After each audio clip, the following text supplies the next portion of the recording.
I was 26 the autumn my father suggested I join his old friend on a hunting trip. He said it would do me good to get away from the noise of the city, to breathe the air he used to swear could heal a man from the inside out. I wasn't convinced. Still, I agreed. Part of me was curious. Curious about the wilderness, yes, but also about the man himself. My father had always spoken about him with a kind of reverence, describing him as dependable, measured, the sort of man who never lost his balance. When I met him again, those words made sense. He was older than me by at least 15 years, whether in a way that seemed less like aging and more like steady endurance. His voice carried weight, but not force. When he shook my hand, his grip was firm, and his eyes lingered on mine a moment too long. It wasn't uncomfortable, but I felt something shift, like an anchor dropping into quiet waters. The forest swallowed us as soon as we drove out. The trees pressed close on both sides, golden leaves shedding in spirals, the air damp and rich with pine. I sat beside him in the truck, silent for most of the ride. He wasn't a man of unnecessary words, and I wasn't sure what to say either. Our exchanges stayed polite, the kind that skimmed the surface, never deep enough to leave ripples. When we finally stepped into the clearing, rifles slung, the quiet was absolute. No cars, no chatter, just a distant cry of a hawk and the crunch of leaves beneath our boots. He moved with purpose, slow but sure, every action practiced. I tried to mirror him, though my steps always felt too loud, my breath too quick. We tracked for hours until I stumbled over a jagged root hidden under the leaves. The fall was clumsy and sudden. My leg scraped hard against a rock, the sting sharp enough to steal my breath. I hissed through my teeth, rolling to inspect the wound. Blood welled up where the skin had split. He was beside me before I could gather myself. Crouching low, rifle set aside. "Don't move," he said simply. His hand rested on my calf. Steady, grounding me, he tore a strip of cloth from his own pack and pressed it firmly against the gash. His touch wasn't rough, but it wasn't delicate either. It was exact, practical, and strangely comforting. "You'll live," he muttered, glancing up at me. His face was unreadable in the dappled light, but his eyes, there was something in them, something that made me hold his gaze a moment too long before looking away. We managed back to the cabin before dusk.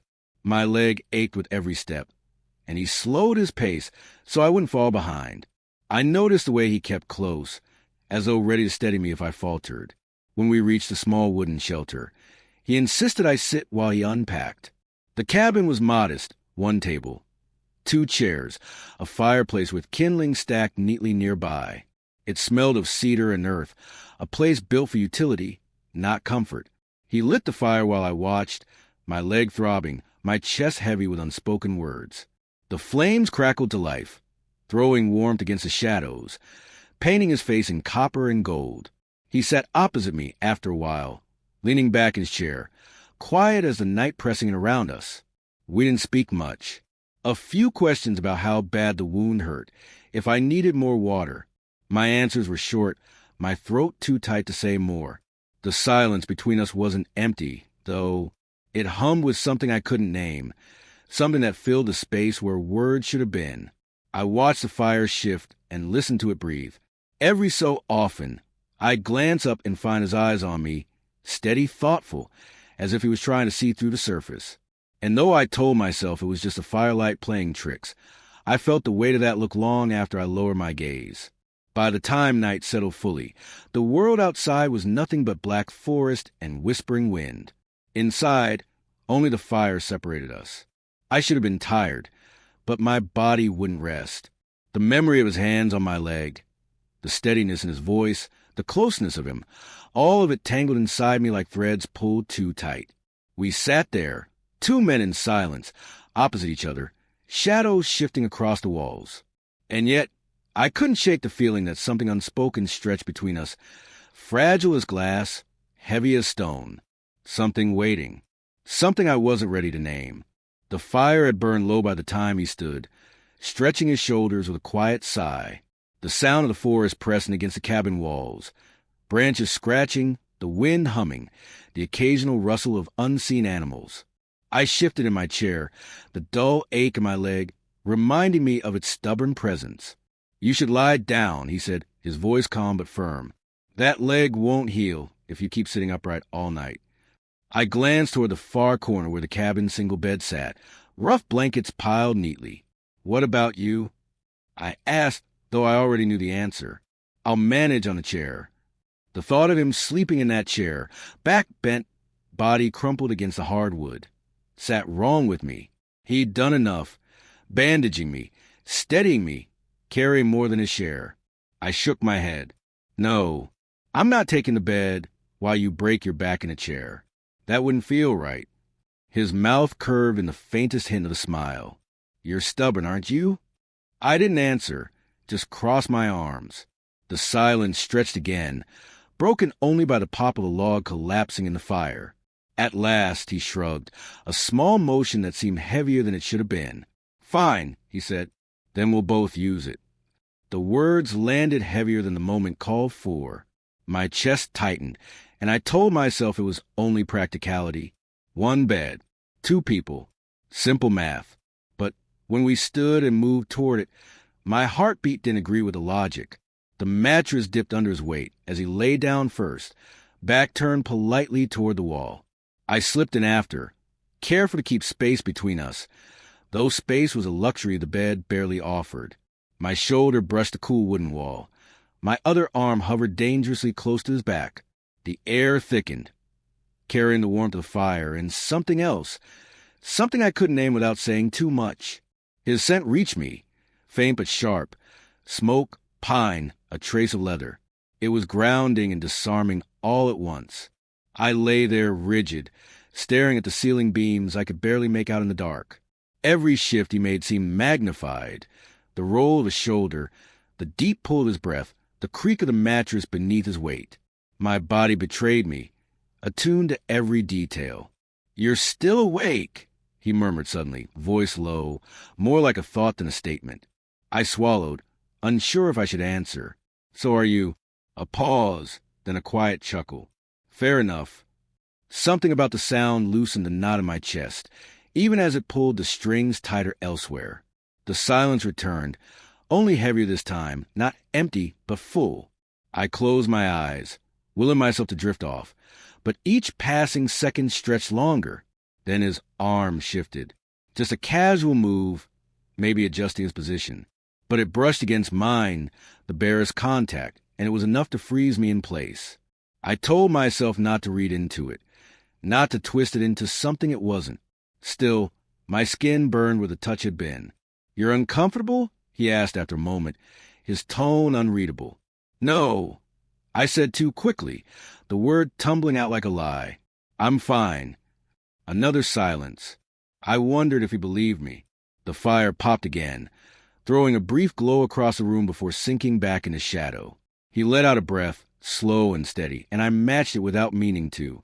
I could hear the rhythm of him, the quiet proof that he was here beside me, closer than I'd ever allowed another man to be.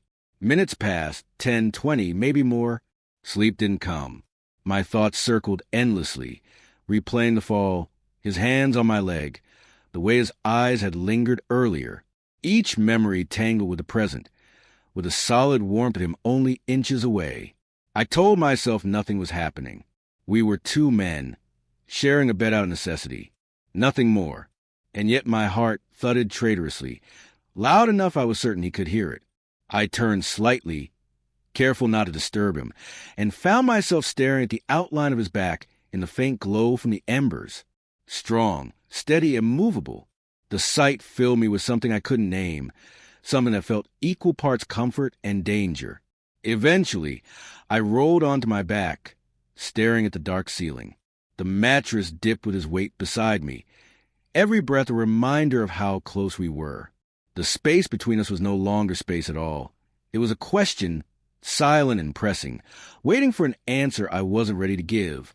And so I lay there, wide awake, knowing the night would stretch on endlessly, and that nothing about this closeness could be ignored anymore. By morning, the dull ache in my leg had sharpened into something meaner. I tried to hide it, pushing myself up from the bed with forced steadiness, but the moment my weight pressed down, my knee buckled. He was there before I could fall, his hand catching my arm, his other steady at my waist. "You're worse," he said, no judgment in his tone, only certainty. His eyes flicked to the bandage he had tied the night before, already darkened with fresh blood. "Sit." I obeyed without argument. He moved with quiet efficiency, gathering fresh cloth, a flask of water, a small kit that looked worn from years of use. When he knelt before me, untying a makeshift bandage, I felt the world shrink to that small circle of space where his hands worked and mine trembled in my lap. The sting of water against the wound drew a sharp breath from me. His grip tightened on my calf, steadying me. "Easy," he murmured. The words slid through me, soft as a hand smoothing wrinkled cloth. I watched him work, the focus in his brow, the way his jaw set as though my pain belonged to him too. His fingers brushed skin more than once.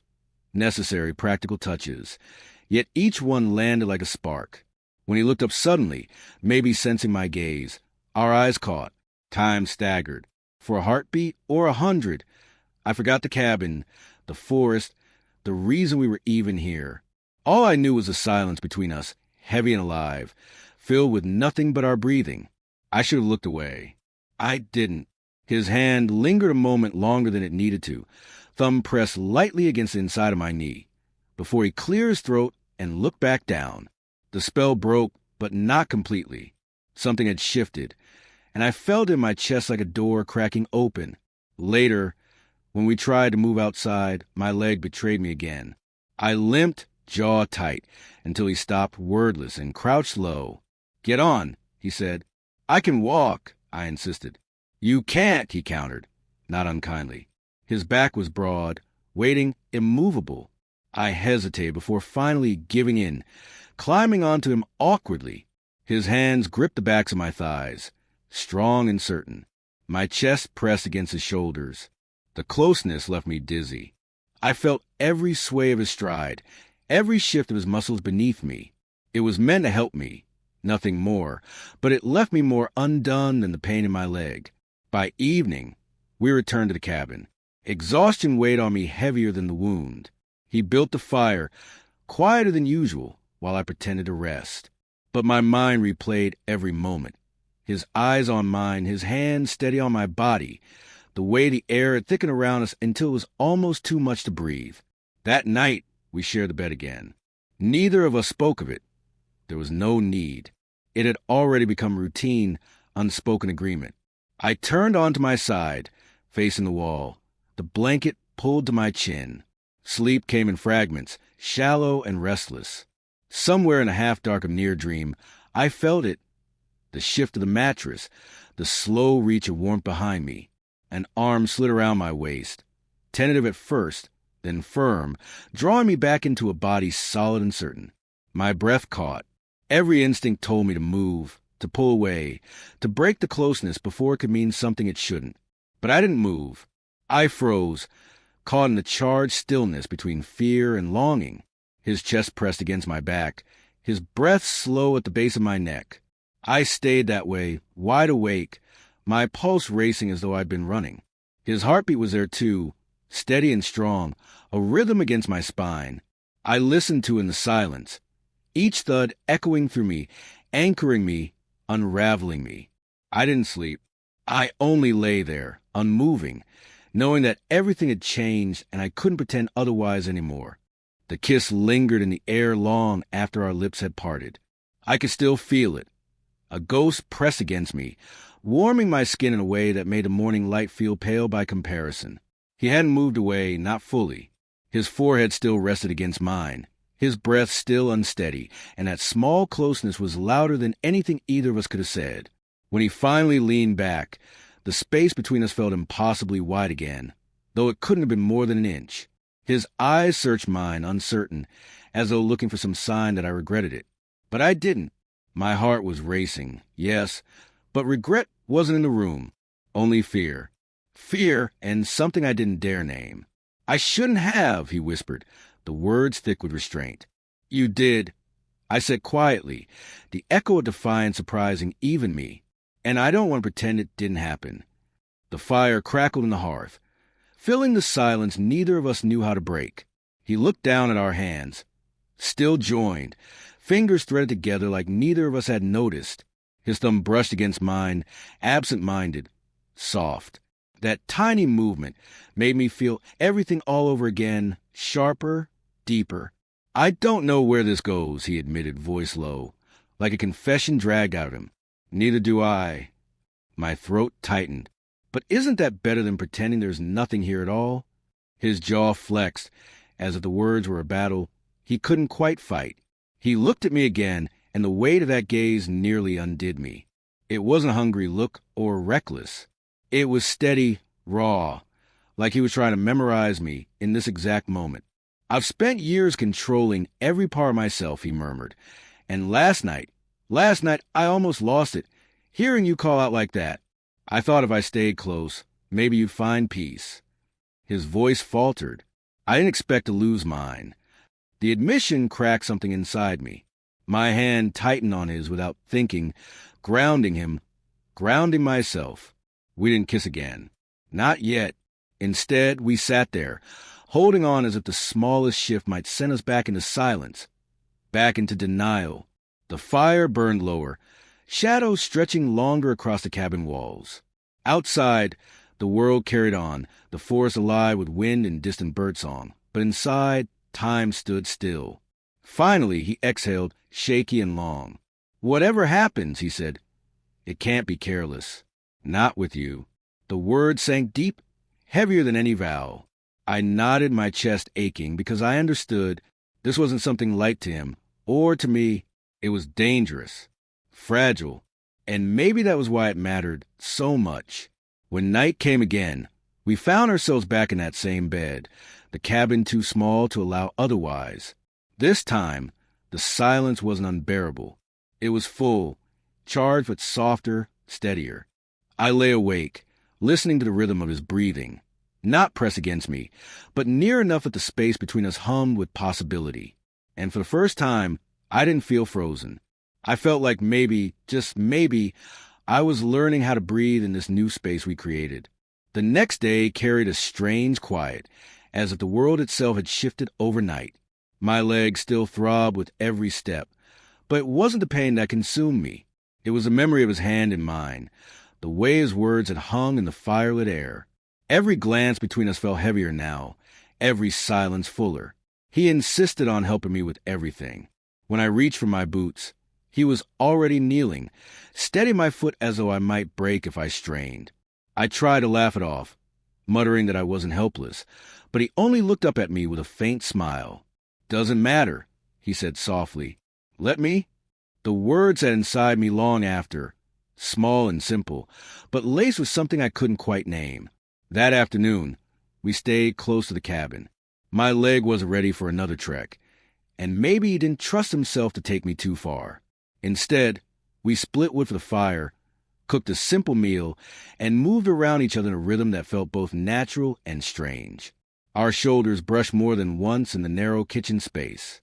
Each time, neither of us pulled away. Later, while the rain began to patter softly against the roof, we ended up on the small couch by the fire. It wasn't large enough for two men to sit without touching, and so our knees pressed together, our shoulders barely apart.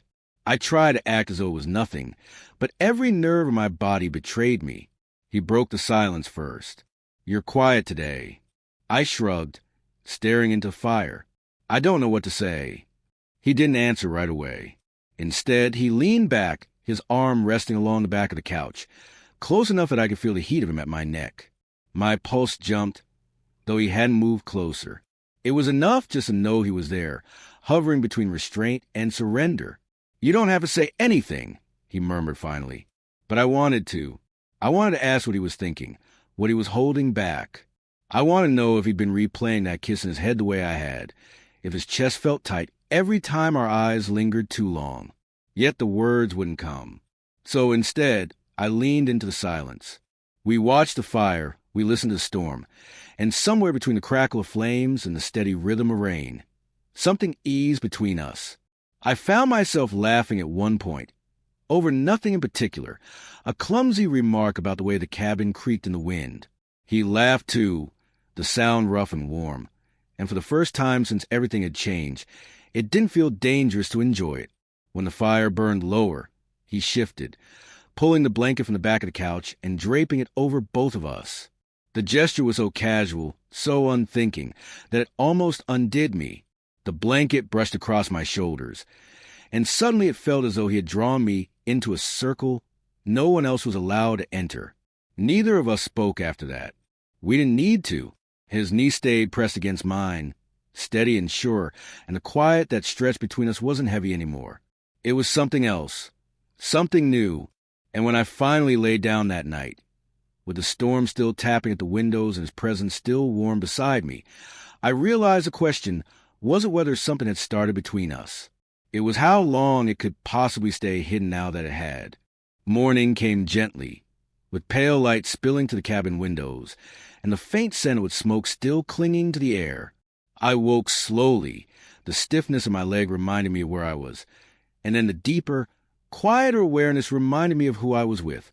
He was already awake, sitting at the edge of the bed, his back turned to me. The morning light softened his shoulders, traced the lines of someone who carried both strength and solitude in equal measure. For a moment, I just watched him, wondering if he was lost in the same tangle of thoughts that had kept me awake half the night. When he turned, his eyes found mine immediately, as though he had known I was awake all along. He didn't smile, not fully, but there was something in his expression that steadied me, an unspoken understanding, fragile but real. "Your leg," he said quietly. "Does it hurt much?" I shook my head, though the truth was less simple. Not as much as yesterday. He nodded, then reached for the small kettle resting by the stove. Soon, the scent of coffee filled the room, warm and grounding. He poured 2 mugs and handed one to me, our fingers brushing in exchange. The touch was brief, almost accidental, but it lingered in the air between us. We sat in silence for a while, sipping carefully, the steam rising in slow curls. And then, almost without thinking, I let my hand drift across the ruffle of the table until it brushed against his. I didn't grip, didn't force, just rested there, waiting for a heartbeat. Nothing happened. Then he turned his palm upward, threading his fingers gently through mine. It wasn't dramatic. It wasn't even spoken, but it was more certain than anything else had been in days. The storm outside had passed. The fire had burned low, and yet something new had sparked in its place. Small, steady, and alive. He didn't look at me right away, and I didn't need him to. It was enough to feel the warmth of his hand anchoring mine, to hear the quiet rhythm of his breath beside me. In that moment, I realized the world didn't need to know what had happened between us. The future didn't have to be clear or simple or even safe. It only had to be ours. And as the light spread further across the room, painting everything in gold, I thought, something real has begun here. Something I hadn't seen coming, and yet couldn't imagine letting go.